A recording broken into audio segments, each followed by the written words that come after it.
Hey guys, Dave here. Welcome to the Centurions Review, the punk rock band of war game review institutions. This is the Warriors of Batak, and I'm going to explain how the game works, and we're going to play 2 turns, and then I'm going to have a short review of it. Len will chime in and tell you what he thought of the game too. But basic premise behind the game, it's a science fiction game, and there's an invasion of this planet called Tasu by the Patakians. Apparently they're mad at all the pollution and nuclear waste that the UNC Alliance is creating, so they're here to defeat the UNC Alliance. In order for the Patakians to win, they have to take 3 of the depots. There's one here, there's one here, and there's one here. If they're the last to control all 3 of those, the Patakians win. Otherwise, the UNC will win at the end of the game.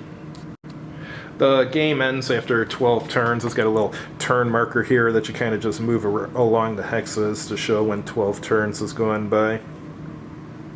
Alright, so let me explain some of the units here. Let's go to the UNC units. You have sonic cannons here. These have ranged fire. They're also pretty powerful, and these ones here that just look like guys, those are the engineers. That's basically the unit of work in their army. And here you have some surface vehicles. Right now, all these troops here, including the vehicles, are inside the fortress. All these brown hexes here are fortress pieces. Otherwise, if they're outside of the forest, the engineers would be able to stack with the surface vehicles here, but they can't do it inside the fortress.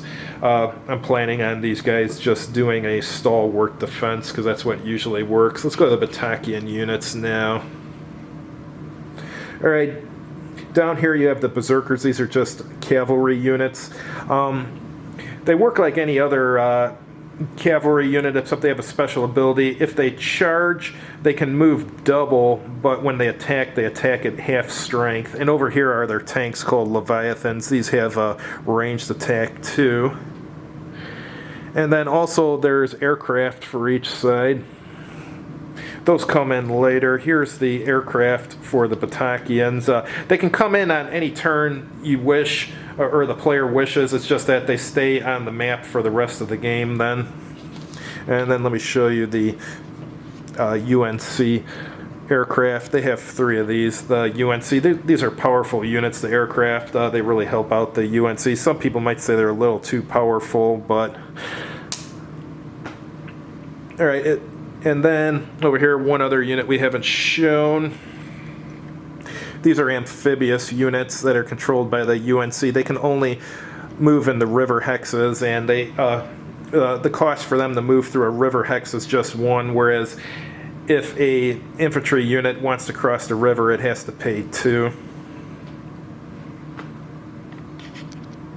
Alright, and then the most important units for the Batakians here. This is a Sniffer here. We'll show how this moves, but when this moves into an engineer, it gets put on the engineer unit, and then the mole with the corresponding number, that's what, 3. This mole will start 12 hexes away from the engineer underground, so he'll show himself as being upside down when he's underground. He can move 1 space per turn, and he can't be shot at when he's underground. But he can choose to come above ground if he wishes. It's just that for that turn, he'll move normally, and then the next turn he has to stay above ground too. But he's vulnerable when he's above ground. And this space here, this is all rough terrain, and when you're on these cave hexes here, you have to announce whether you're inside the cave or if you're above it on the outside roof. And these right here, believe it or not, these are craters. A lot of people, when they play this, think they're towers or something, but they're actual craters. They forgot to include them in the terrain key. Let me show you the terrain key here. Yeah, their terrain key just shows, oops, fort spaces, depot, canals, devastation belts, and caves. That's what I forgot, devastation belts. These little reddish things here are devastation belts. If you ever have to move through those, anytime you enter one or any turn you're on one, you have to roll a dice, and on a 1 through 3 you're eliminated. So if you cause someone to retreat and they go through the devastation belt, it may kill them. Now that we're talking about retreats, this game does not have zones of control, so one of the bad parts of the game is if you're retreating from an enemy, you can retreat retreat 2 hexes and go directly into the zone of control of another enemy, and it's allowed. That's like heresy in wargaming generally, but since this is such a simple wargame, it allows it. When you retreat, the enemy can follow up on you, but he has to use the exact same path that you retreated. However, if your unit is killed, the enemy cannot advance immediately into your space, so it's only on retreats where you can follow. Alright, let's get started and do turn 1. Alright, let's go to to the sequence of play. We're going to do the first turn. So it starts with Patakian player turn, which is movement phase, where sent beacons and moles will move first. We'll get into all that. That's kind of unique. And then Berserkers and Leviathans, and then Sleeks, which are the aircraft. And then the combat phase is air combat attacks followed by ground combat attacks. However, if an aircraft and a ground unit are attacking the same target, they'll attack at the same time. So a ground unit may attack during the air combat phase. That's allowed. You have to attack anything you're adjacent to. You have to attack anything you're adjacent to in this game. And then the UNC player turn, go to movement phase, engineers and surface attack vehicles move, and then sonic cannons and boats, and then typhoons. That's their order of operations. And then the combat phase, air combat and ground combat attacks. One thing with the air attacks is an aircraft can only be attacked by a unit with a ranged value on it. So if it has a ranged attack, and it can attack an aircraft, otherwise it cannot. However, if an aircraft's attacking you and it gets an exchange result, as far as the rules say, it looks like if you get an exchange result, it does affect the aircraft, even if it's a non-ranged unit. It doesn't say otherwise, so I'm assuming it does. As far as ranged unit, if a ranged unit is firing on something and it gets an unfavorable result, like attacker eliminated, the ranged unit is not eliminated unless the ranged unit is adjacent to the enemy. So if it's like 2 hexes away and it gets attacker retreats or attacker eliminated, you will ignore that. Alright, so let's get started. So sent beacons and moles move first. So the sent beacon is going to move, and it has to move up to 15 spaces in a straight line. It will stop if it hits an engineer. So this one's going to go 1, 2, 3, 4, 5, 6, 7, 8, 9, 10, 11, 12, 13, 14, 15. Then it has to go 5 in another direction. It can't be the same direction. It has to be another one. So he moves in this direction, 1, 2, and he hits this engineer. So now this sent beacon is on this engineer. And what happens is immediately that's sent beacon number 3. So this mole will come out 12 spaces away. 1, 2, 3, 4, 5, 6, 7, 8, 9, 10, 11, 12. And he's underground. And remember, this is sent beacon and mole turn, so now he's underground, he can move 1. Alright, now we have to do the other sent beacons too. So this one's going to move here. He can either go this way or down here. I think I can send him down here. 1, 2, 3, 4, 5, 6, 7, 8, 9, 10, 11, 12, 13, 14, 15. Then he has to go 5 in another direction. 1, 2, 3, 4, 5. So he's going to end up there. Alright, and then up here, it's like this one's probably going to, well, maybe not. He has to go 15 in one direction. So go 1, 2, 3, 4, 5, 6, 7, 8, 9, 10, 11, 12, 13, 14, 15. Then he'll go 5 in another. 1, 2, 3, 4, 5. Alright, and then we move to this corner of the board with the sent beacons. This goes 1, 2, and attaches himself to this engineer, and that's sent beacon number 2. So 12 away. 1, 2, 3, 4, 5, 6, 7, 8, 9, 10, 11, 12. He'll be underground, and when he moves, he can move underneath the river at the standard rate of 1. Since he's underground, the river is not going to affect him. Now it's time for Berserkers and Leviathans to move. When they first set up in the game, they had to set up each of these groups. It's specific about what's in each group, and they had to set up, like this group had to be 8 away from this depot. This whole group here had to be 8 away from that depot. And the same over here. This group here had to be 8 away. So there's very little choice of how you're going to set up.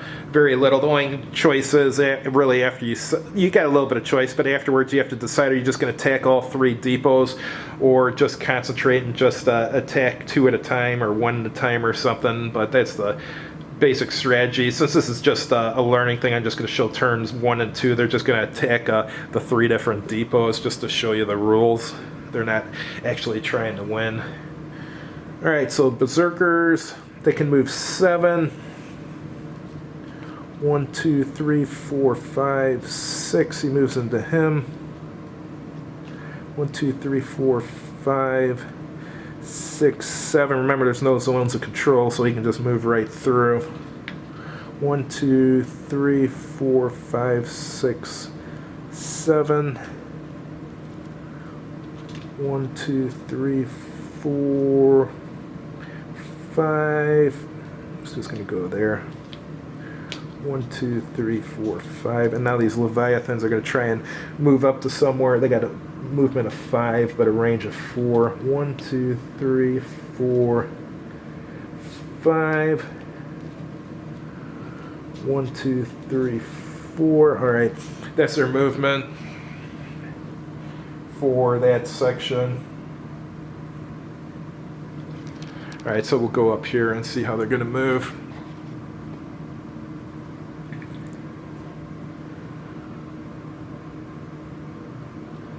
He's going to stay there, he's going to go there, and then 1, 2, 3, 4, 5, 6, 7.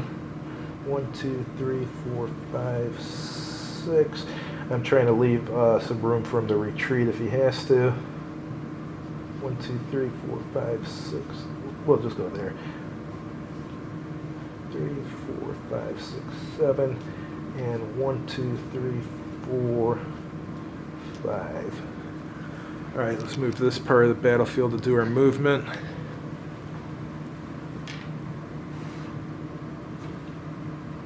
One, 2, 3, 4, 5, 6. 1, 2, 3, 4, 5, 6. I'm avoiding the craters because they cost 3 to move through. And Leviathan's just going to stay there to shoot at the river boat. 1, 2, 3, 4, 5, 6, 7. 1, 2, 3, 4, 5, 6. Just going to go there. Alright, and the last thing is the sleeks. Those are the aircraft. They can come on any turn they want. They're going to come on this turn. Let's see where they're going to help out. I think the 3 sleeks, they have a range of 20. They just come in from any edge. So 1, 2, 3, 4, 5, 6, 7, 8. Yeah, they got plenty of room there. So they're just going to come in from that edge and attack this river boat.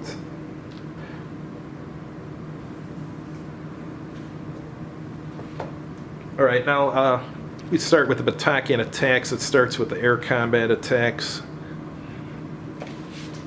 which will take place here. That's 10, 20, 30 to, let's see if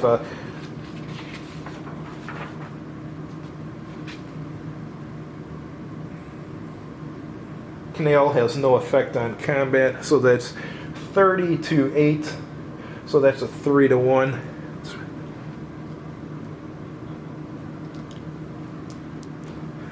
Roll a dice and get a 4. 3 to 1 at 4 is an exchange. So that actually helped out the UNC, because anytime you can kill an aircraft in this game, it's good. So, alright, those 2 are dead. That's really the only way that aircraft get destroyed in this game, is through like exchanges most of the time. I mean, there's other ways. I mean, it can happen through a regular attack too if you get good enough odds, but that's the most reliable way. If you're doing aircraft versus aircraft, there's an actual separate combat results table for aircraft here, and this one makes it kind of hard to destroy aircraft unless you have them outnumbered big time. Alright, so the aircraft have gone. Next we have ground combat attacks. Let's start up here. Alright, so these two Leviathans are going to shoot at that river boat.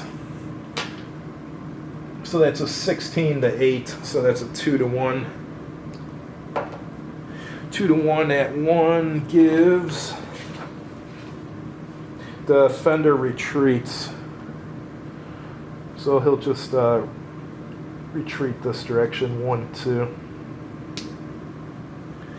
Alright, and we have one infantry attack here. The engineer is on a fortress hex, and a fortress hex doubles them on defense.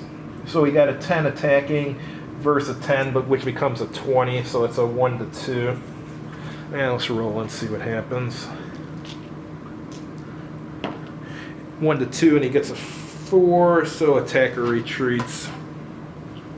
So that guy has moved away there. Alright, let's go up here for combat. Leviathan is going to shoot at there, so that's a 1 to 1, 8 to 8. That's a riverboat he's shooting at. And he gets a 5. 1 to 1 at 5 is attacker retreats. So he's going to go this direction, 1, 2. And then over here we have some combat. We have a Berserker versus Sonic Cannon. The Berserker is a 10, but the Sonic Cannon, I don't think is doubled. Let me check the chart here. No, it's only Berserkers and Engineers who get doubled on a fortress. So we have a 10 to 8, so that's a 1 to 1. Let's see what happens. Rolled a 5. Attacker retreats. So the Berserker can follow up now. He's gonna go 1, 2. You can move. You can retreat through your own guys in this. So he follows up to there.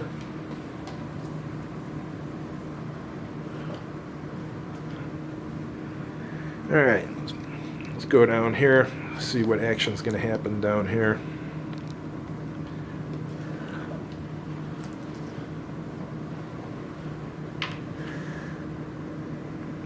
Alright, we have 10, 20, 30 versus... Well, no, this one has to attack this guy, actually, because 2 are there. So we're going to start here. So that's 20, and then 2 Leviathans are going to join in. So that's 28, that's 36, and he gets doubled there. So 36 to 20. So actually, all that there, it's still a 1 to 1. So let's roll the dice. 1 to 1, we get a 2. Defender retreats.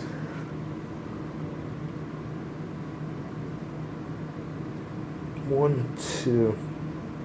Like I said, you can retreat into an enemy zone of control in this. Alright. So all the combat's done there. So now we go to the UNC. They're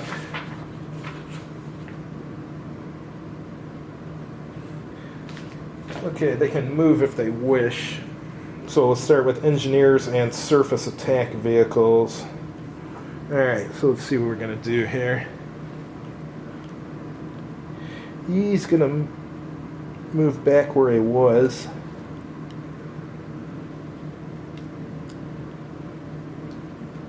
And this one's going to go there. And this engineer is going to move here. And just trying to make sure they got a place to retreat if they need to. And I think they're okay. This won't... No, this will move to there. Alright, let's go up here and see what we're going to do for movement. I kind of like where they are there right now, actually.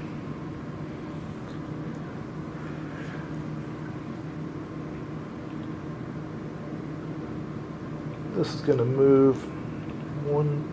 How many does he move? 6. 1, 2, 3, 4, 5, 6.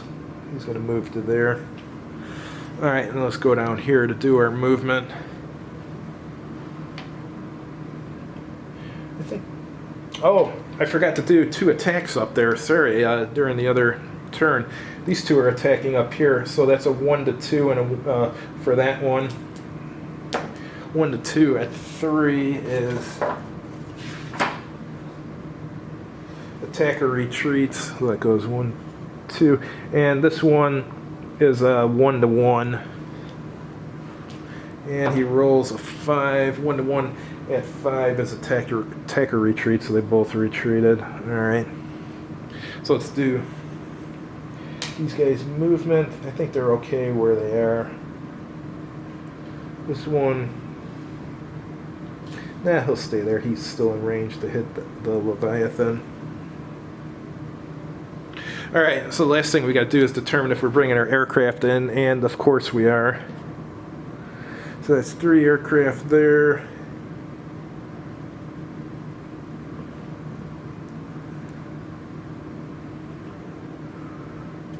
So they're going to go after this right here. 1, 2, 3. Alright. So, first it's air combat attack, so we'll do this here. That's 45 to... Is that it? I don't have my reading glasses on. Let me zoom in there. 45 to 6, so that's maximum odds.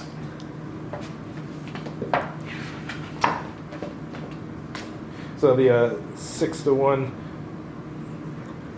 So roll the dice and get a 3. Defender eliminated, so they've destroyed that. As you can see, these air units are very useful. Alright, so the air's done. Now we can do our surface combat.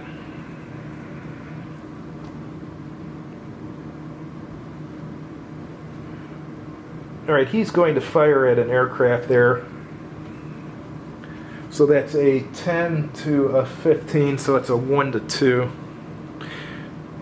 He has to, yeah, okay, 1 to 2, so with a 5. Attacker retreats. So since he was adjacent to him, it's not considered a bombardment, so he has to do the retreat even though he's doing ranged attack. Alright, we're going to do a ranged attack here with this cannon on him. So that's a 20 to 10, so a 2 to 1. Get a 5. Defender eliminated. Is that right? Yeah. Defender eliminated.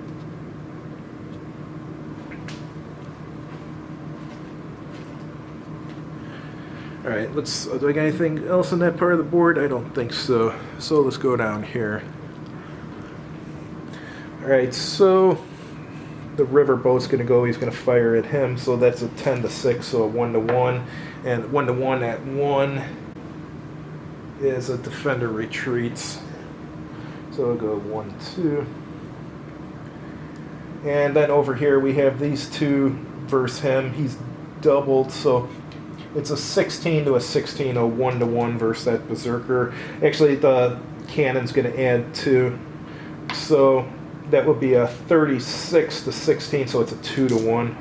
And he gets a 4.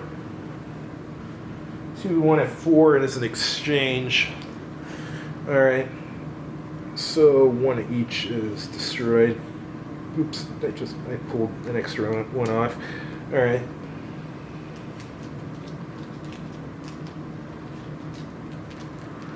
Okay, let's go down here.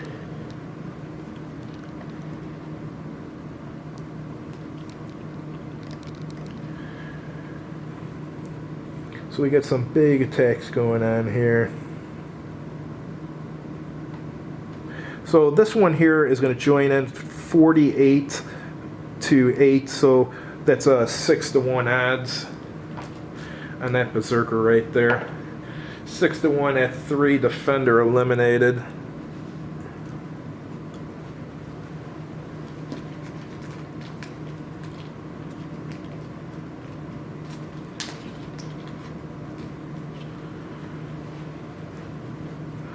Right, and then over here we have 1 to 1.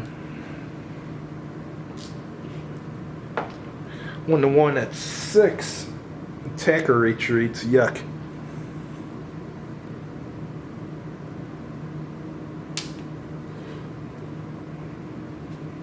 One, 2.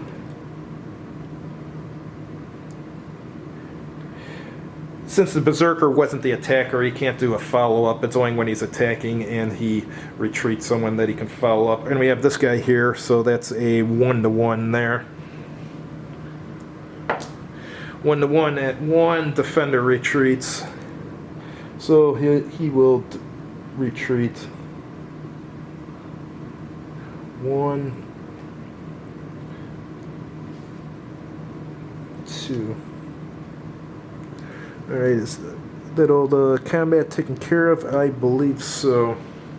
Alright, so it's the next turn, and go up here and move this turn marker to turn 2. Remember, we're only doing 2 turns here. So the first thing we're going to do is the scent and the mole movement.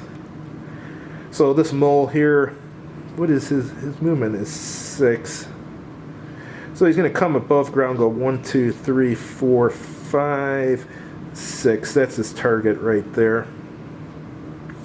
Alright, so we have this other scent thing here, or scent beacon, whatever you want to call it, and he's going to go straight this way, 1, 2, 3, 4, and lands on that one. He's beacon number 4. So number 4 mole comes onto the battlefield. 1, 2, 3, 4, 5, 6, 7, 8, 9, 10, 11, 12. He's going to start over here underground. Alright, and then let's go up here and see if we got any moles doing anything up here. I thought we did. Yeah, here. I must have screwed up here. This was supposed to go on. Oh no, it was still over here. It never went on a guy. Alright, so let's see what direction we can go. We'll go this direction. 1, 2, 3, 4, 5, 6, 7, 8, 9. The farthest he can go is 10. And he stops. And so now he goes another direction. 1, 2, 3. So he's on that guy. So number 1 comes onto the battlefield. 12 away. 1, 2, 3, 4, 5, 6, 7, 8, 9, 10, 11, 12. And he'll move forward 1. And let's move over here. And this is going to move forward 1. Alright.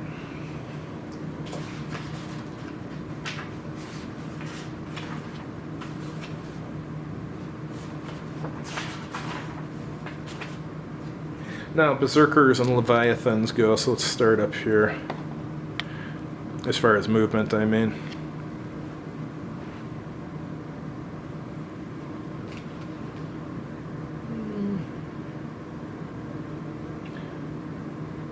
Everything's gonna go. No, he'll just stay there, I think. Now these Berserkers will go 1, 2, 3, 4. That will go there. And he can move into there, and he'll just filter in over there. Alright, let's go over here.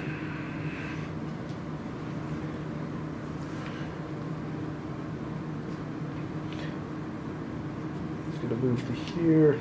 He's going to move to there.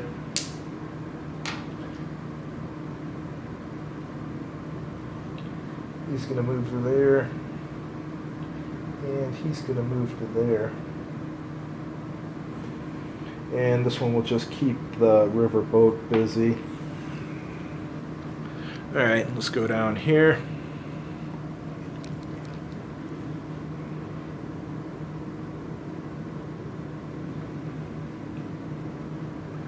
You don't want to step on a crater because it reduces your combat efficiency by 50%, so it's going to avoid going a crater. So this will go here. And this will go here.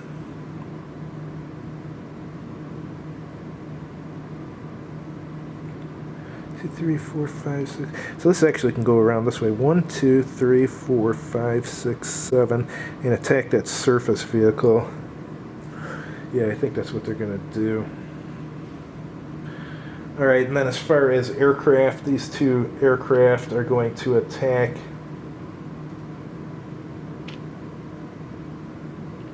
Attack this boat here. Alright. So air combat occurs first, so that's 20 to 8, so that's a 2 to 1. And they roll a 6. 2 to 1. Let's see what that is here. 2 to 1 at 6 as attacker retreats. Wow. 1, 2. Yeah, oh, sorry, I didn't. The attack, I didn't have the camera in the right place. The attack occurred right here. And so they were here and they rolled a 6 on the 2 to 1 table and they were retreated. Sorry, lost track of where the viewfinder was. Alright, so then up here we got 3 berserkers versus this engineer, so that's 30 to 20, so that's a 1 to 1. 1 to 1 at 6 is attacker retreats. Yuck. 1, 2, 1, 2, 1, 2. And down here, the Leviathan is going to attack one of the aircraft, which has a defense of 20. So that's a 1 to 2.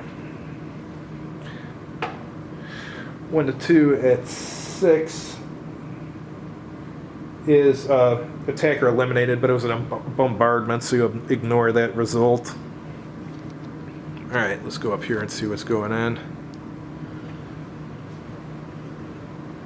Alright, so we have 2 attacking the cannon here, so that's 20 to 8, so that's a 2 to 1. And they roll a 5. I think that's an eliminated. 2 to 1 at 5, yeah, defender eliminated, so the cannon is no longer with us.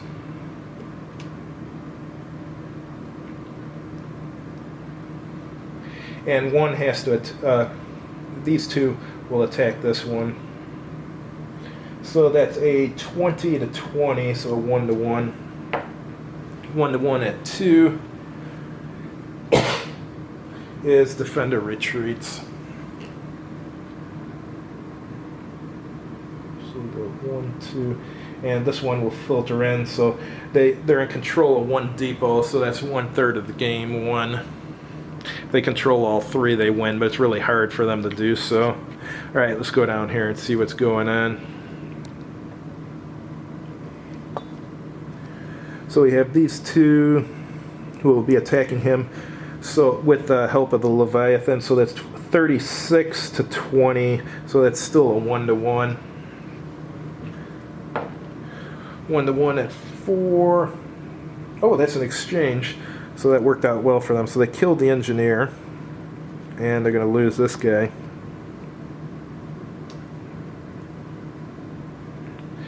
Alright. And down here we have a berserker attacking that surface craft. So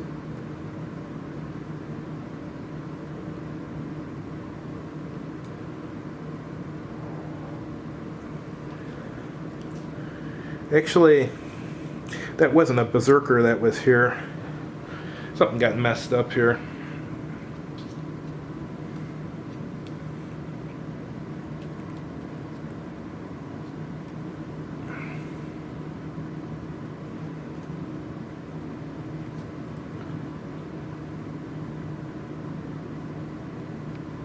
That's a 3. He should be over here. So that was there. Sorry, this got moved like a berserker. It's actually a mole. He should be somewhere down here, about 12 away. Alright, my mistake. Alright, now it's time for the UNC to go. It's hard to see what's on the counters looking through the viewfinder. Alright, so UNC, they got to do, which is it, the aircraft first? No, engineers and surface attack vehicles first.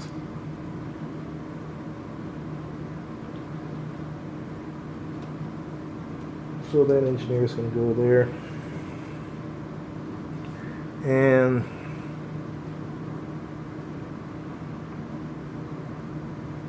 that one will go there. No, actually he's not. He's just going to stay back there, so he's got better defense.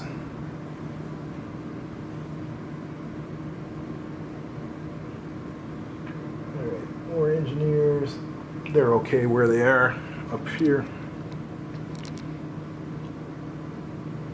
Yeah, so down here I just moved one engineer up. And let's go up here.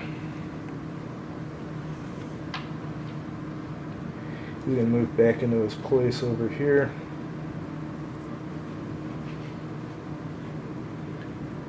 Alright. Gunboats. He'll move there. This one's fine where he is, I think. And then my aircraft. We'll just take out this last Leviathan here.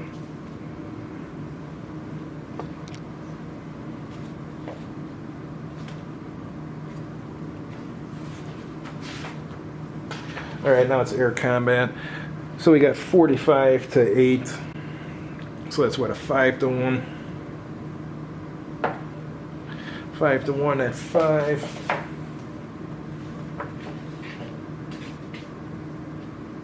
Defender eliminated.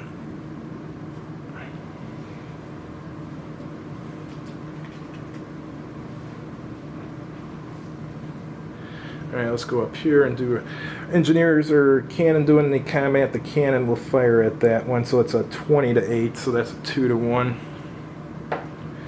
2 to 1 at 5 is defender eliminated, so cannon destroyed that one. Let's go up here and see what combat we have. Gunboat, 1, 2, 3, he's going to shoot at that, so that's a 1 to 1 there. 1 to 1 at 2, defender retreats.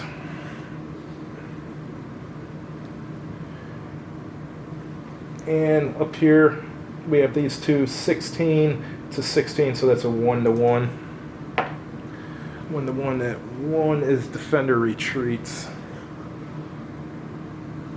So this guy will move back into the depot here. So now the Patakians are in control of 0 depots, so they're back where they were started.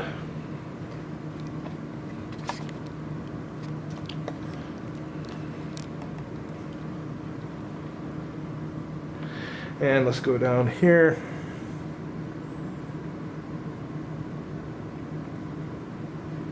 So we have 20, 40, and then 8.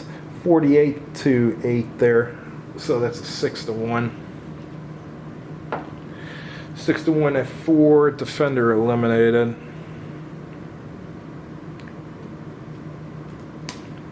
Alright, so those are the 2 turns that I wanted to show you.